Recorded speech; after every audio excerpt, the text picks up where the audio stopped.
राम और कृष्ण के बगैर, शंकर के बगैर भारत का पत्ता भी नहीं हिल सकता है। हमने इसे अपने जीवन पद्धति का हिस्सा माना है और इसीलिए हो सकता है कि डॉक्टर लोहिया की वर्तमान के चेले न मानते हो, लेकिन डॉक्टर लोहिया ने एक बात कही थी। एक बार उनसे पूछा गया था, भारत जब आजाद हुआ, आजाद भारत के अंदर डॉक्टर लोहिया प्रखर समाजवादी थे।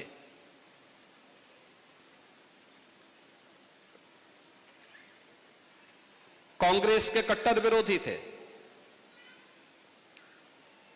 स्वतंत्रता संग्राम सेनानी भी थे।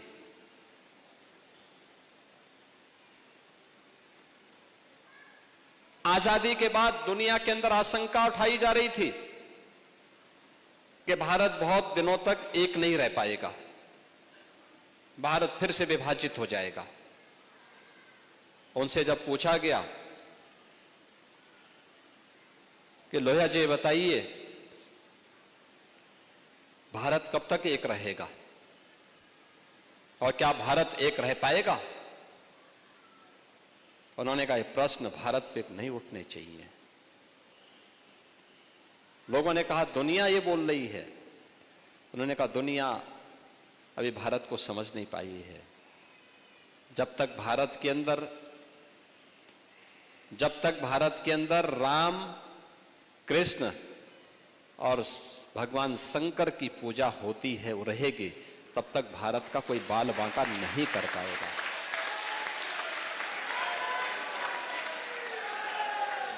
दुनिया की कोई माई का लाल भारत का बाल बांका नहीं कर पाएगा। और यह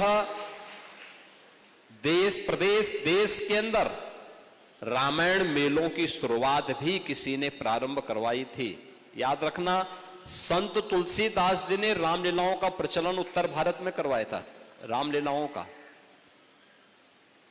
और रामायण मेले का प्रचलन शुरू किया था डॉक्टर लोहिया ने। वे समाजवादी थे।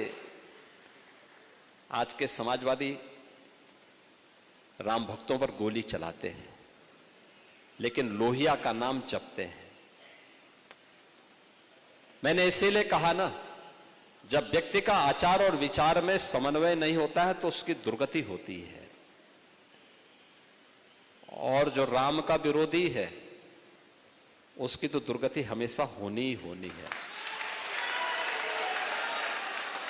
उसको सफलता नहीं मिल सकती है, उसको सद्गति भी नहीं मिल सकती है।